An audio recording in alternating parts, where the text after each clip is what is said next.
Islamic history, circa 627. Aisha and the tall, dark soldier.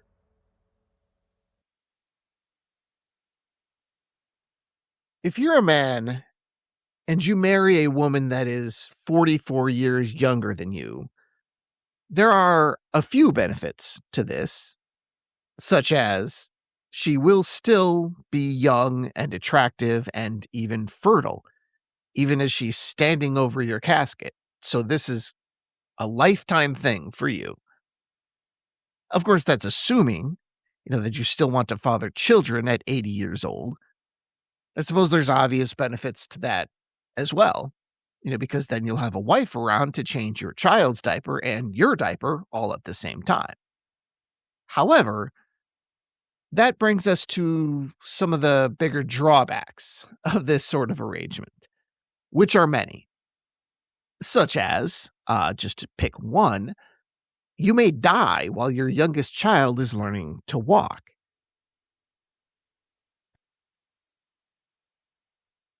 And there's also the more day-to-day idea that, what are you and your wife going to talk about?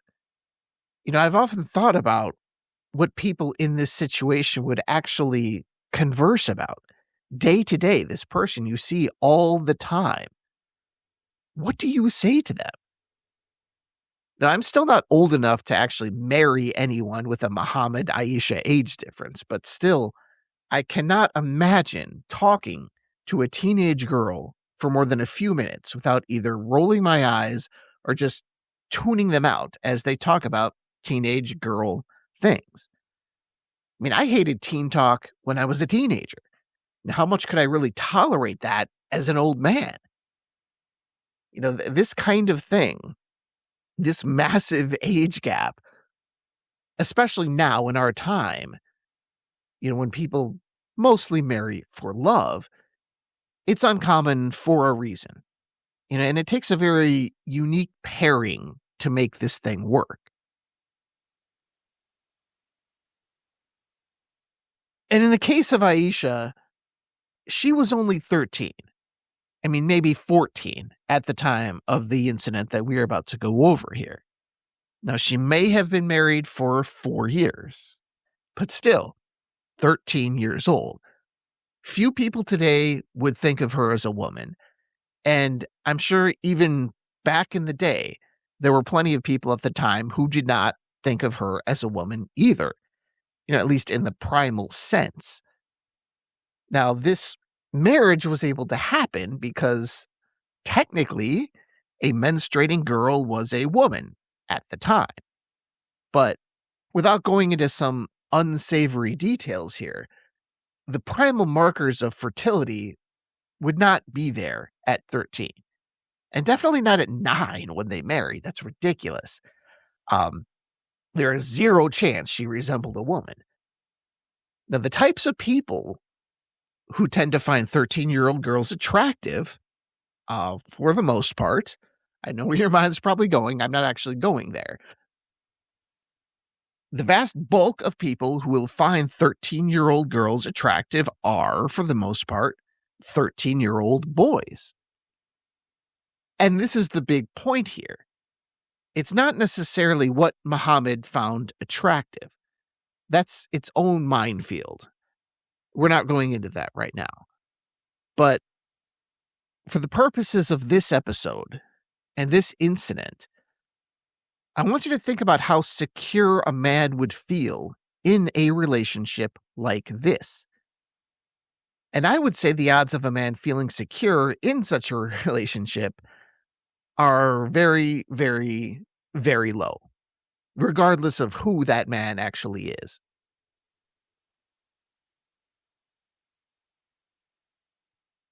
So it's the year 627. Muhammad is 57 years old. Aisha is 13 years old. Now, surely, for most men, in this kind of a situation, and assuming you would be attracted to a 13-year-old, so actually it might be better to actually just pretend Aisha's 18. okay? Because the whole fact that she's a minor is not actually important in this situation. Not that it isn't important overall. Yeah, that's kind of an important thing. But in this situation, it's not really relevant. Just think of sure she's 18, okay? Maybe a 40-year difference, all right? So imagine you got a 57-year-old guy and he's married to an 18-year-old woman. And surely, for most men, there would be some feelings of jealousy, often, and maybe even inadequacy, and wondering what people may really be thinking when they see you together, and maybe even wondering what she really thinks of you. How committed is she to this? I mean, really, how committed can a 13-year-old really be to anything? Now, Muhammad's mind may have really wandered quite far in this capacity. My guess is that he did, just given his sort of introspective personality.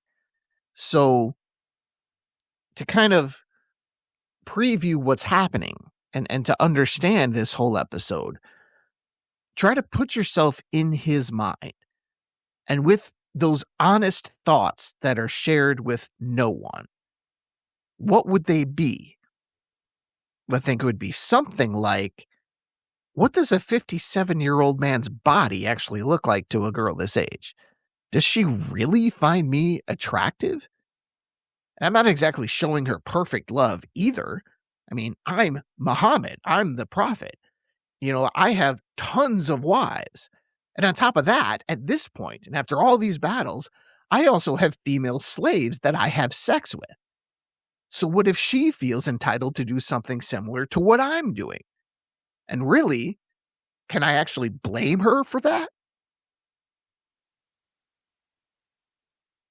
And look at some of these young men around me. These are chiseled soldiers with amazing physiques from training and fighting. I can't compete with that. I'm lucky I can still hold a sword. Now just imagine she strays and finds an opportunity with another man. She wouldn't tell me about that. I mean, I'm the prophet, right? I have this great power over her. She wouldn't do it in the open, but what if she's secretly with another man and secretly laughing at me? And that would be horrible. But at the end of the day, really, can I fault her for that? I am, after all, a very old man.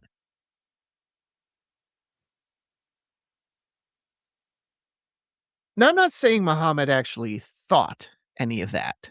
That's unknowable. We don't know that he thought any of those things. We also don't know that he didn't. But that's my best attempt to put myself in a similar situation and being honest about what he might be going through in his head as he's navigating this kind of relationship. There's a natural insecurity there, a sort of vulnerability to the relationship. Are these two really husband and wife? And does Aisha really love him? And in that way? So, the incident we will be discussing here, it was probably inevitable, either because of the sexual dynamics themselves, or the potential insecurities in the relationship, or nefarious actors taking advantage of those things. Now, how this event came to be, or how this event was fabricated, is still a historical mystery. So, here's the background on how Aisha stood accused of adultery in rather bizarre circumstances. And it was not just because she happened to be 13 years old with a 57-year-old husband.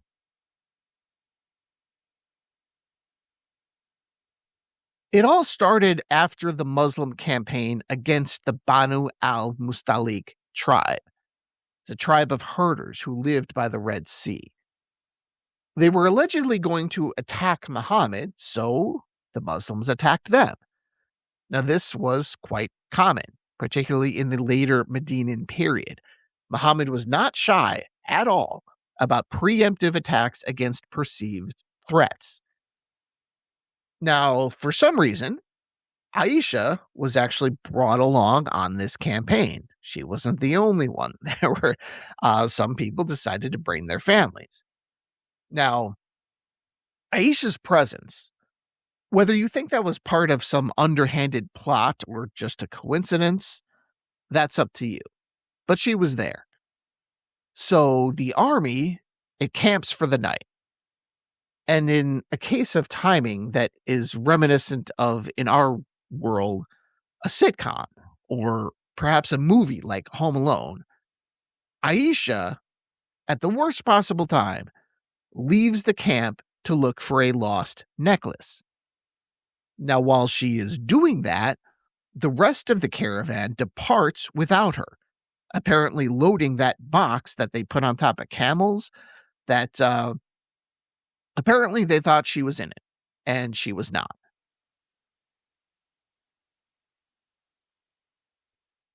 Now, right off the bat, this whole thing seems super unlikely, but that doesn't mean it didn't happen.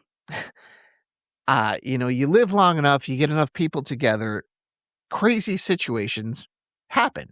It's just the law of numbers. And I'm sure in your family, you have completely unlikely stories of 1 in a million shots. That doesn't mean they didn't happen. But the story here, a part of the problem is that I am, and pretty much everyone in the world is probably not qualified to say whether this is a plausible story. Because I don't know what a camel box is supposed to weigh. Do you know what a camel box weighs or what it feels like? I don't know. What does it feel like with a person? What does it feel like without a person? Now, personally, in my ignorant opinion, I think I would feel the difference.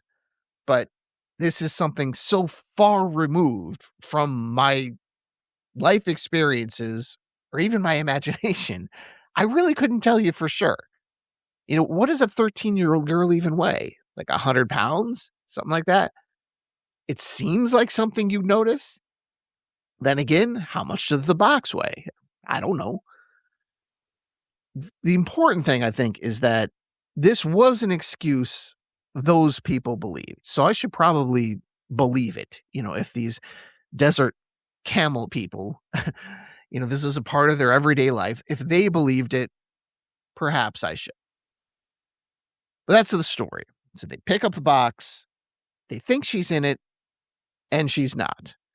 That part isn't quite as crazy as you might think. I mean, she is the prophet's wife. Who's going to peek in there and check?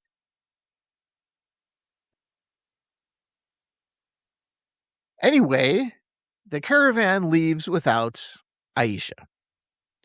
Now, if you're a parent, what do you tell a child who finds him or herself lost? You tell them, stay right there. Which is what she did. So long, in fact, that she eventually fell asleep. So after some time, she's found by someone who is assigned basically rear guard duty. His job was to hang around in the back as a scout and also to pick up the things that would be inevitably left behind. Like cups and plates and trinkets and wives.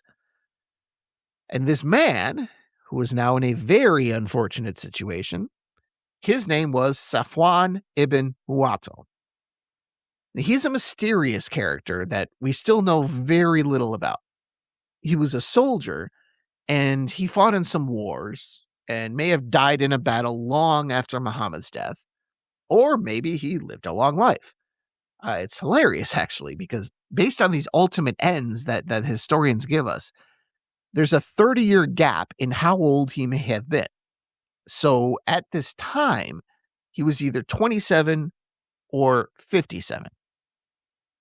Now, given the rumors to follow, I would guess 27. I'm almost sure it has to be 27. And we do have a physical description of him as well. He was tall and dark. Dark meaning dark by Arab standards, not like Abyssinian dark. And he was an Arab. We know that. Really, that's about it. So In the story told by Safwan ibn Wattal and Aisha, he found her, put her on his camel, and rode to meet the main part of the army that was heading home. Luckily, the army had noticed that Aisha was missing and they'd stopped. So the two were able to catch up, and they arrived the next morning together. As far as the actual incident, what we know probably for sure happened, that's it.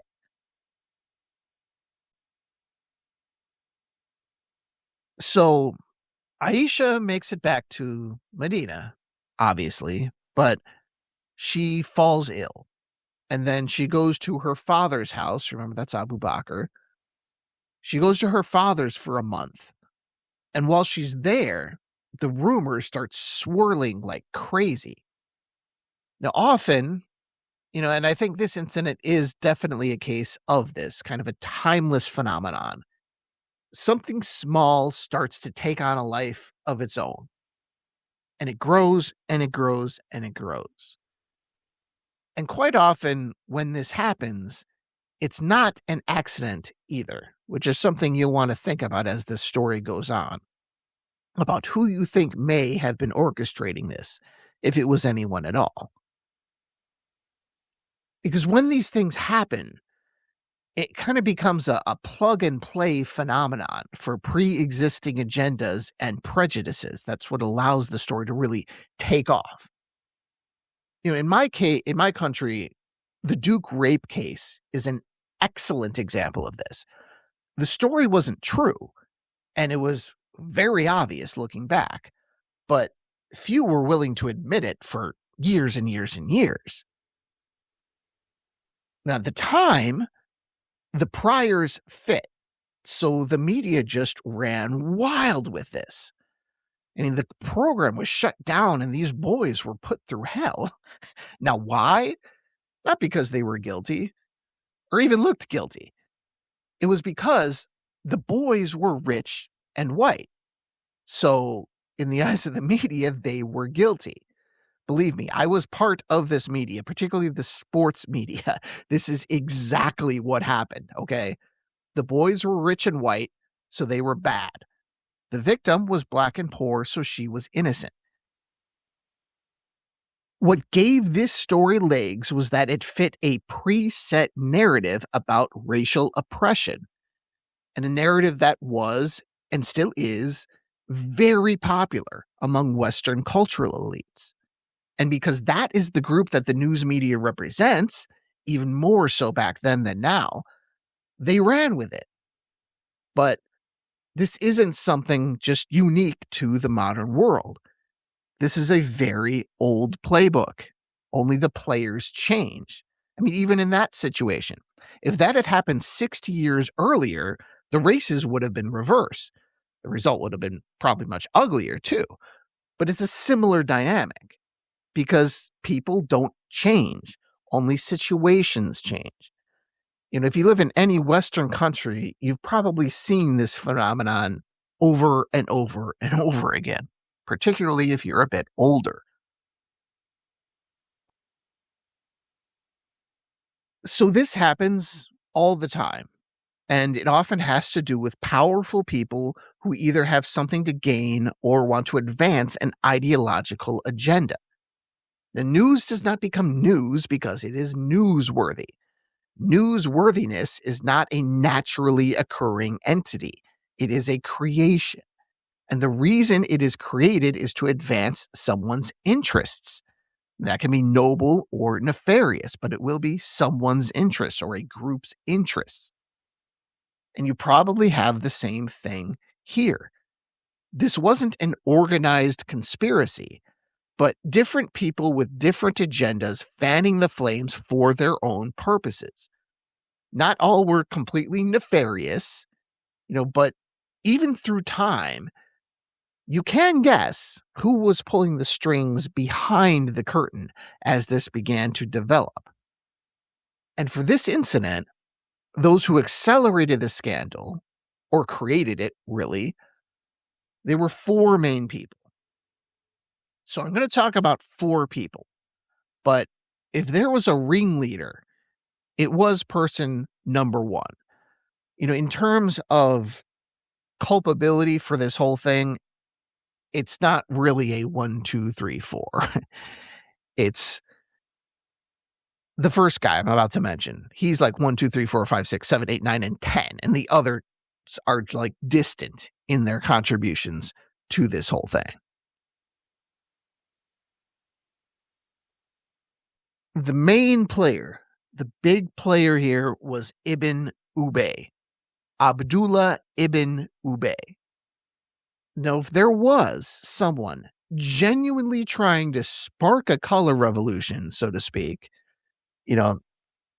any kind of upheaval against Muhammad, it would have been this guy. And we have gone over Ibn Ubay before, at least briefly, but Ibn Ubay was sort of an Abu Sufyan character, just with a Muslim twist. Now, this is the person that would be synonymous with a Muslim hypocrite, someone who professes to be a Muslim, but does everything to undermine the faith, particularly in the early community. And this was really in my opinion, a correct and just accusation that was made against him. He was a hypocrite. He believed in nothing, not Islam, not Judaism, not paganism. He believed in himself and his interests. And again, even today, just about any organization has plenty of these people. Churches, mosques, political parties, you name it. They're all over the place. This guy was a tribal chief in the Khazraj tribe, so he was a Medina native. He might have been crowned king of Medina until Muhammad came along, something a guy like this I'm sure never forgot. This is the same guy who withdrew 300 troops at a key moment during the Battle of Uhud. He professed Islam, but he would like nothing more than to see every Meccan gone from Medina. And you could call him a Medinan chauvinist. He didn't like the Meccans who migrated to Medina, and he would have loved to have kicked them out. So in this incident, Ibn Ubay saw an opportunity. This could dishonor the family of Abu Bakr and Muhammad, and maybe even the entire community of Muslim immigrants. Or with some luck, maybe it drives a wedge between Muhammad and Abu Bakr.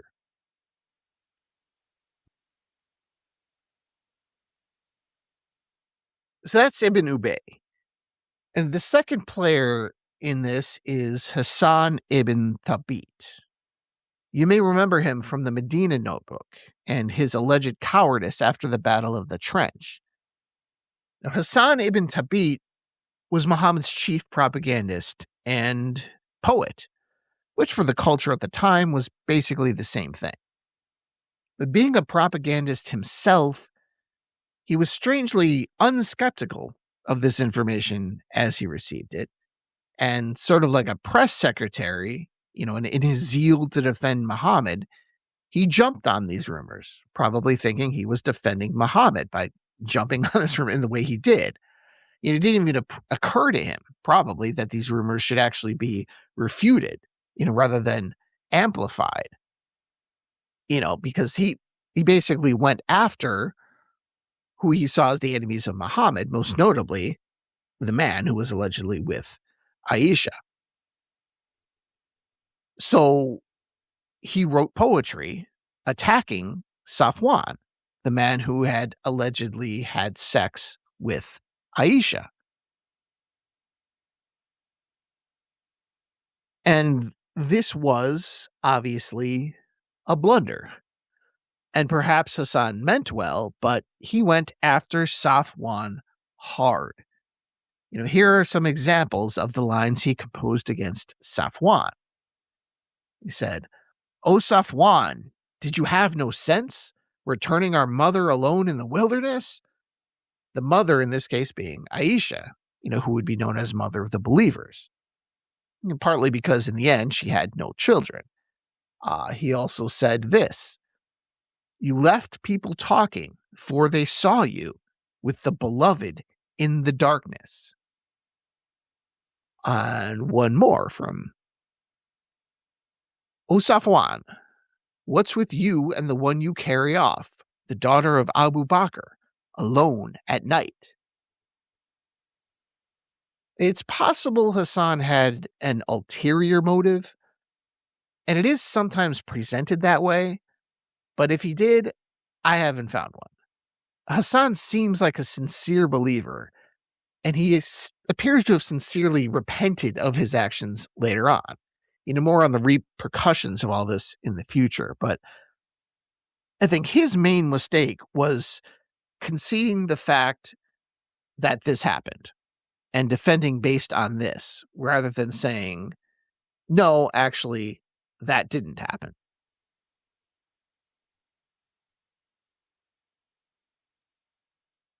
And our third character here is Hamana bint Josh.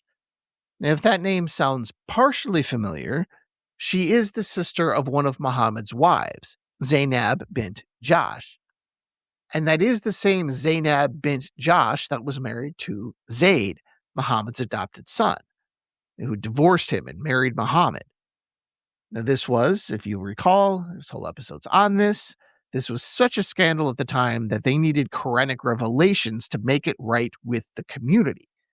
And in the process, they basically nullified the entire idea of adoption in Arabic society. Now, a few words I may have used to describe Zainab in the past were words like beautiful, intelligent, and ambitious, and possibly a bit snobbish.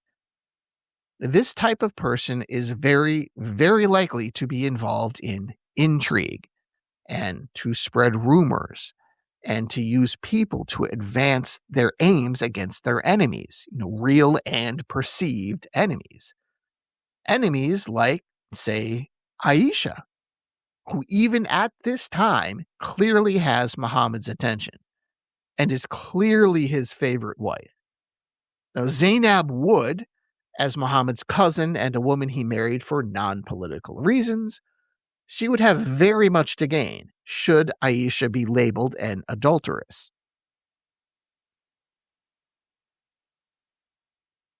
And into this situation steps Hamana bint Josh, Zainab's sister. She repeated these rumors, including to Aisha herself. In most tellings of this story, Aisha doesn't even know for weeks that these rumors have been spreading, which is interesting in itself, if true. Seems like all the people around her knew it, but she didn't. Now, most respected scholars portray Hamana as a naive gossip, and the official sources kind of support that. Zainab actually defended Aisha during this time, so it's up to you what you want to believe. Was Zainab trying to play 4D chess with her sister as a proxy, keeping herself clean at the same time? Or was Hamana, as the official sources say, just mistaken and careless, and someone who sincerely repented? Although, as we'll get into later, these people really had no choice but to repent of this, due to the unique faith-based community and the revelation Muhammad would eventually receive.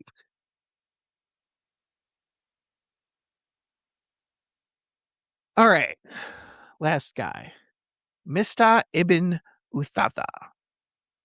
Now, Mistah was a poor man, a relative of Abu Bakr, and for some reason he amplified and continued to spread this rumor. Quite honestly, I see no motive here. I don't understand it. His actions are baffling from a rational perspective. He was, as I understand it, he was even financially dependent on Abu Bakr, Aisha's father, remember. I don't understand it. It's possible he was just a loudmouth who was reckless and stupid, but he was a useful tool for those with agendas. Now, again, he is portrayed in some histories as someone who had an axe to grind against someone, but I've never seen a plausible specific given. Personally, I think he was just an impulsive guy who may or may not have used this to feel important. I don't know really, but, often when choosing between malice and stupidity, stupidity is often the better choice.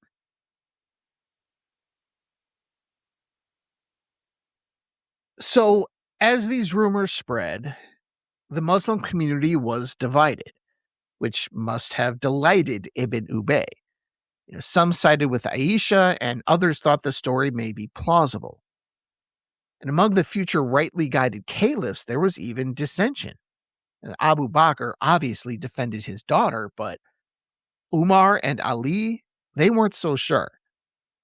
And things continued to unravel for a month after this alleged thing took place. And as his community was threatened, Muhammad obviously had to do something, and something big.